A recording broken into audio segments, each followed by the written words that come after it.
India TV YouTube channel को subscribe करें और बेल आइकन दबाएं।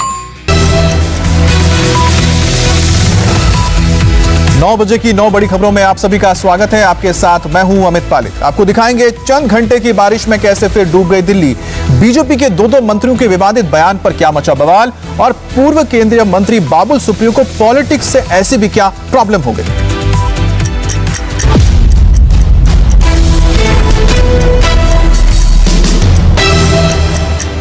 बुलेटिन में सबसे पहले बारिश में दिल्ली फिर बनी दरिया, राजधानी का सिस्टम फिर डूबा।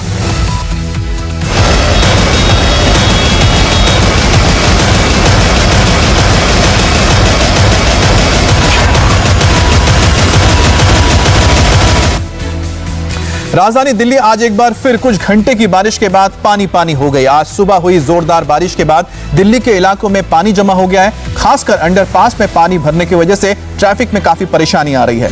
यमुना बाजार अंडरपास, मिंटो ब्रिज अंडरपास के अलावा पूर्वी दिल्ली के कई अंडरपास में पानी भर गया है। मौसम विभाग ने दिल्ली में आज के लिए येलो अलर्ट जारी किया है और सोमवार को भी बारिश के रुकने का आसार नहीं है। मौसम विभाग का कहना है कि दिल्ली में कल भी अच्छी बारिश हो सकती है, लेकिन उसके पहले बारिश ने दिल्ली में ट्रैफिक की रफ्तार पर ब्रेक लगा दी है। जगह जगह पानी भर गया है। हालांकि आज रविवार होने की वजह से दफ्तर जाने वालों की संख्या कम है, लेकिन इसके बावजूद लोगों को मुश्किलों का सामना करना पड़ रहा है।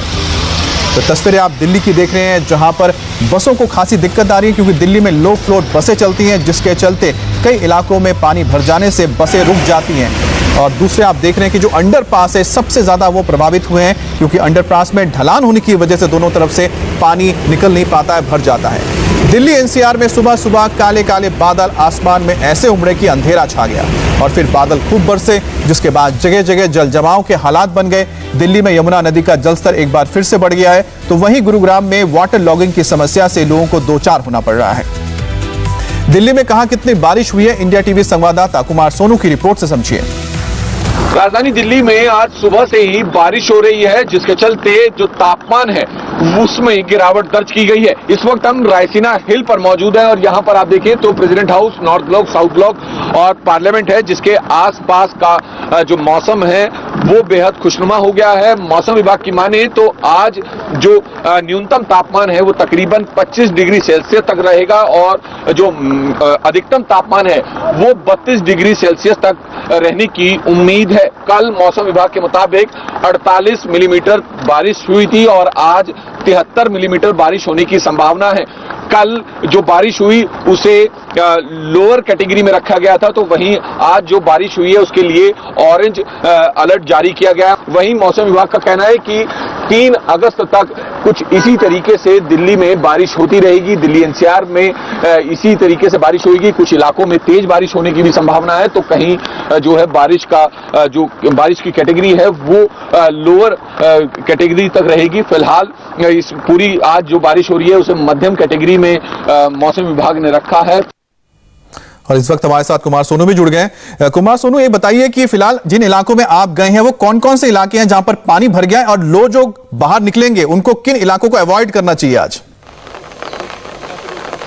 देखिए, आउटर दिल्ली, ईस्ट दिल्ली और खासतौर पर पुल प्रहलादपुर इलाके में पानी जो है उसको लेकर सड़कों पर भरा है, वाटर लॉगिंग हुई है। अगर हम यमुना बाजार की बात करें, यमुना बाजार के हनुमान मंदिर की बात करें तो उसके आसपास पानी भरा है, वहां पे वाटर लॉगिंग हुई है। फिलहाल जो मौसम विभाग है उसका कहना है कि 3 से 4 अगस्त तक कुछ इसी तरीके से बारिश होती रहेगी।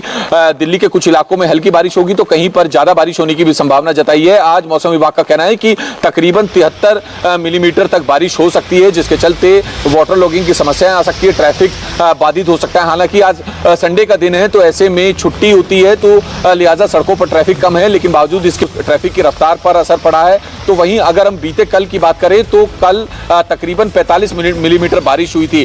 तो दिल्ली एनसीआर में भी जो है अगले 3 से 4 दिन तक कुछ इसी तरीके से बारिश होती रहेगी। मौसम विभाग का कहना है कि बादल भी छाए रहेंगे और साथ ही साथ जो बारिश है वो कुछ इलाकों में तो हल्की होगी, लेकिन दिल्ली के मैक्सिमम इलाके ऐसे हैं जहां पर जोरदार बारिश होने के पूरे आसार हैं। और फिलहाल ऑरेंज अलर्ट जारी किया है। बीते कल की बात करें तो येलो अलर्ट दिया गया था और आज के लिए ऑरेंज अलर्ट मौसम विभाग ने दिया है। अमित कुमार सोनू, जो यमुना ब्रिज है यानी लोहे का जो पुल है वहां पर फिलहाल क्या स्थिति है यमुना के आसपास के इलाकों की। और दूसरी बात यह है कि जब आप देख रहे थे, घूम रहे थे इलाकों में दिल्ली के, क्या वाटर लॉगिंग को ठीक करने के लिए यानी कि जो पंप्स लगाए गए हैं जिससे कि पानी निकल जाए, अंडरपास खुल जाए?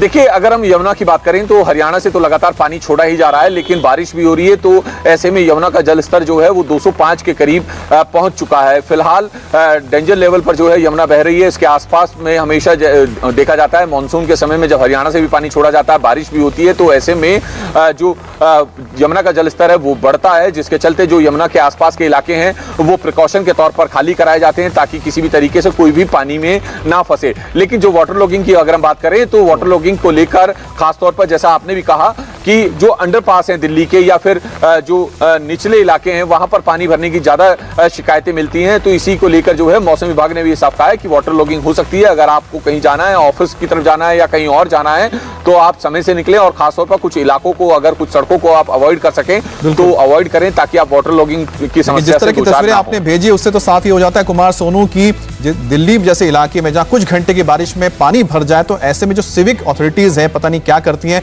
कि वो सीवरेज सिस्टम को अभी तक ठीक नहीं कर पाई है। बहुत बहुत शुक्रिया आपका।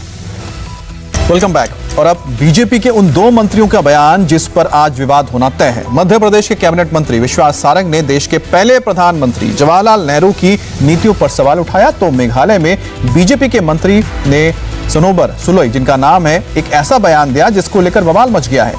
सनोबर सुलोई लोगों से चिकन, मटन और फिश की बजाय ज्यादा बीफ खाने की अपील कर रही है। और अब बीजेपी के इन दोनों मंत्रियों के बयानों पर सियासी घमासान तय है। पहले आपको सुनवाते हैं कि शिवराज सिंह कैबिनेट के मंत्री विश्वास सारंग ने क्या बयान दिया और सारंग ने आज की महंगाई के लिए देश के पहले प्रधानमंत्री जवाहरलाल नेहरू को क्यों जिम्मेदार ठहराया। महंगाई एक दो दिन में नहीं बढ़ती, अर्थव्यवस्थाओं की नींव एक दो दिन में नहीं रखी जाती।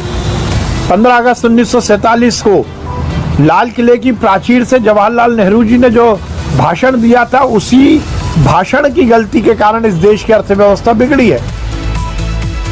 अब एमपी के मंत्री ने महंगाई के लिए नेहरू को जिम्मेदार ठहराया, तो मेघालय सरकार में बीजेपी के मंत्री सनोबर सुलोई ने राज्य के लोगों से चिकन, मटन और मछली की जगह ज्यादा बीफ खाने की अपील की। उनका कहना है कि ऐसा करने से लोगों के मन में बीजेपी को लेकर बन चुकी ये धारणा दूर हो जाएगी कि बीजेपी गौहत्या पर बैन लगा सकती है।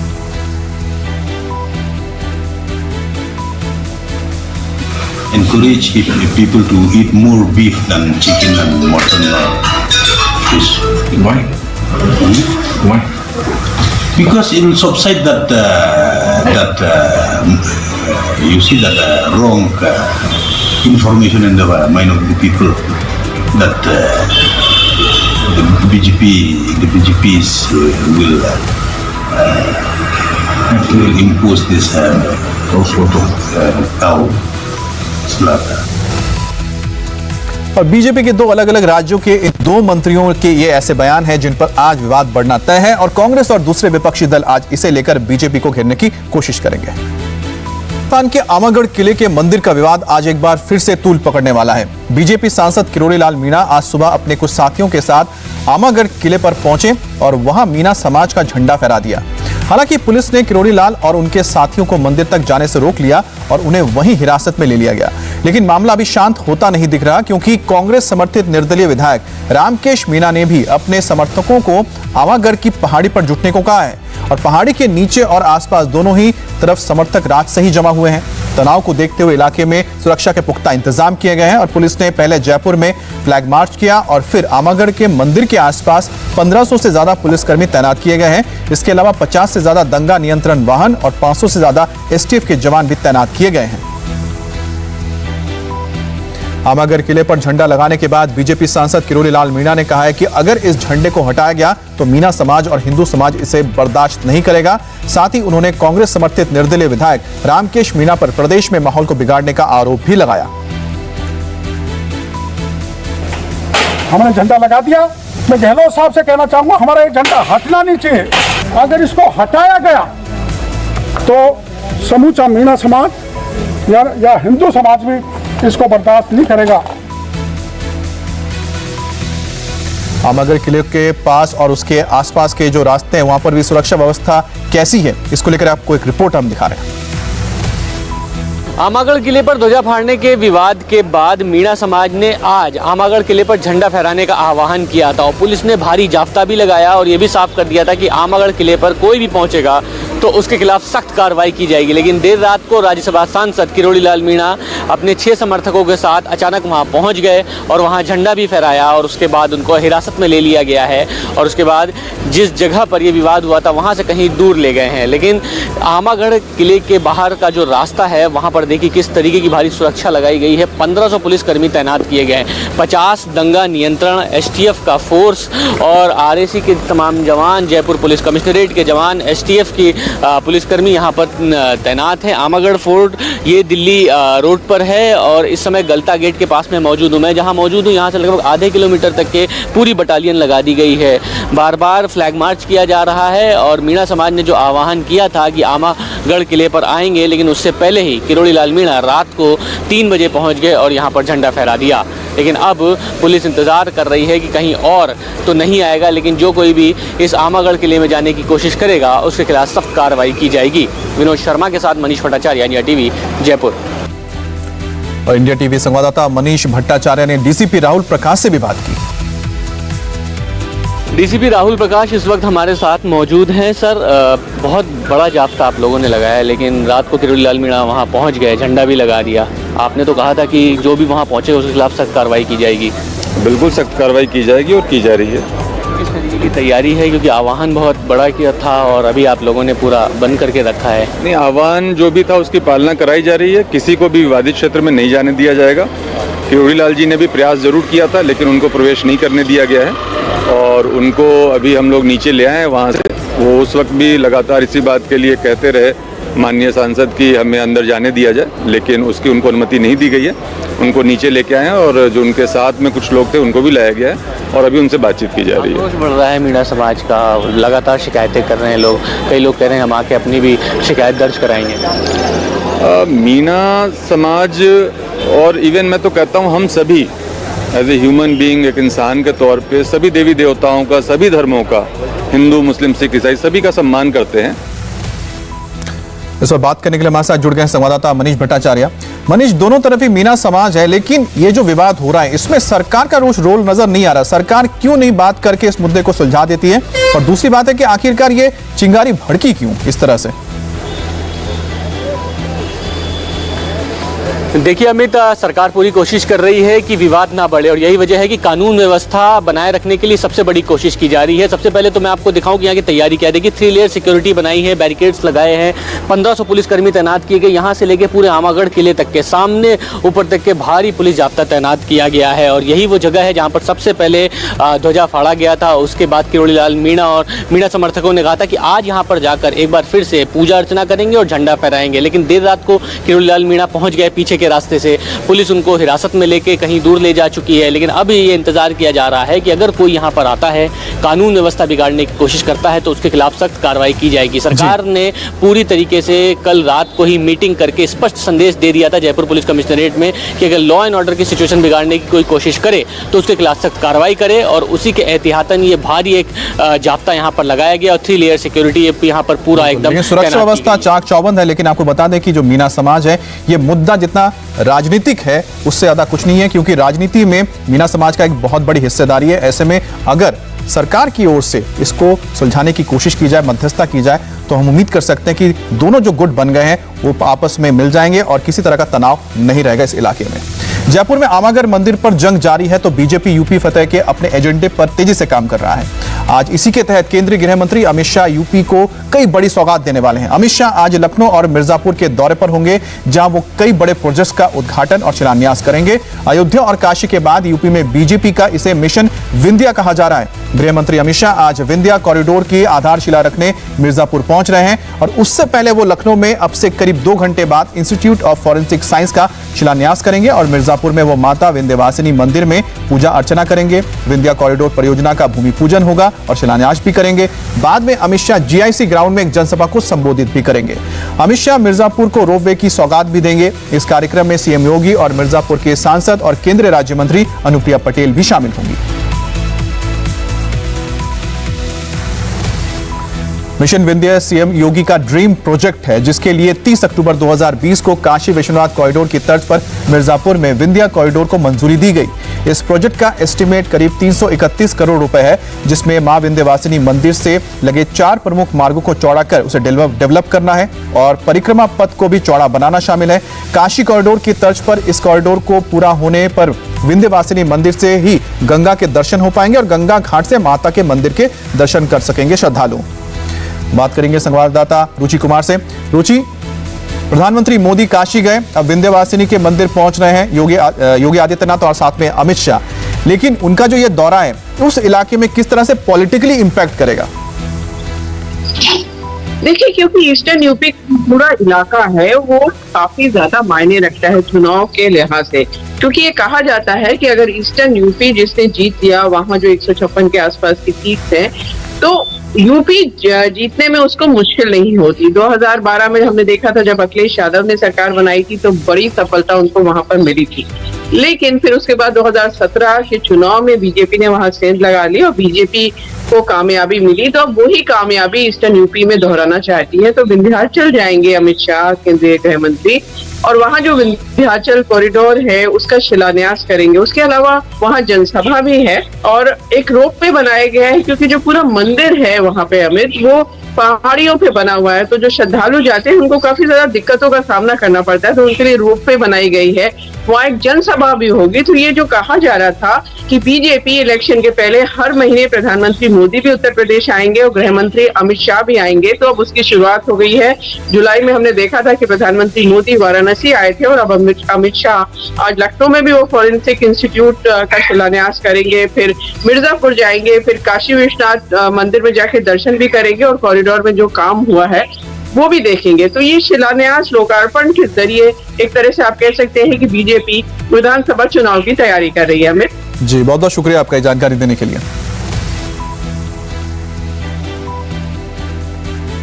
यूपी चुनाव को लेकर अमित शाह मिशन विंध्या पर हैं, तो पश्चिम बंगाल में बीजेपी को बड़ा झटका लग गया है। पूर्व केंद्रीय मंत्री और आसनसोल से सांसद बाबुल सुप्रियो ने बीजेपी को बाय बाय कर दिया है और साथ ही राजनीति से संन्यास लेने का भी ऐलान किया है। ग्लैमर की दुनिया से राजनीति में आने वाले सिंगर बाबुल सुप्रियो ने अपना दर्द फेसबुक में बयां किया। बतौर सांसद इस्तीफे के ऐलान के बाद बाबुल सुप्रियो ने लिखा है कि वो राजनीति में सिर्फ समाज सेवा के लिए आए थे और समाज सेवा वो राजनीति में रह बिना भी कर सकते हैं। बांग्ला भाषा में लिखे अपने फेसबुक के पोस्ट में बाबुल सुप्रियो ने कई मुद्दों पर अपनी बात रखी है। बाबुल ने लिखा है कि वो काफी समय से बीजेपी छोड़ना चाहते थे, लेकिन अमित शाह और जेपी नड्डा के कहने पर वो रुके हुए थे। हालांकि अब जाकर उन्होंने फैसला ले लिया है और पार्टी को अलविदा कह दिया है। तो बाबुल सुप्रियो ने अपना फेसबुक पोस्ट जो लिखा है उसमें उन्होंने कहा है कि वो काफी लंबे वक्त से सोच रहे थे कि वो राजनीति से संन्यास लेंगे और इसको लेकर कई बार उन्होंने बात भी की, अपनों से बात की, कुछ दोस्तों से भी बात की, लेकिन आखिरकार उन्होंने फैसला लिया है। दरअसल आपको बता दें, बंगाल चुनाव जो हुए थे उसके बाद से कई तरह के सवाल उन पर उठाए जा रहे थे, कई लोग उन पर सवाल उठा रहे थे, क्योंकि वो मंत्री भी थे, इसके अलावा वो सांसद भी थे, लेकिन उस तरह से पार्टी परफॉर्म नहीं कर पाई जिस तरह से करना चाहिए था। और साथ ही उसके बाद जब उनको पद छोड़ना पड़ा मंत्री का, उसके बाद ये काफी जाहिर हो गया था कि बाबुल सुप्रियो खुश नहीं है। और पिछले कुछ दिनों से बाबुल सुप्रियो से कई तरह के सवाल पूछे जा रहे थे। पहले बंगाल चुनाव में हार और उसके बाद केंद्रीय कैबिनेट से उनका बाहर होना, बीजेपी में उनकी कम होती भूमिका, कई तरह के सवाल जब उठे, अटकलें चली, उसके बाद बाबुल सुप्रियो ने कहा कि उन्होंने यह बड़ा फैसला लिया है। अपनी सोशल मीडिया पोस्ट के जरिए उन तमाम विवादों पर बाबुल ने विस्तार से अपनी बात भी रखी।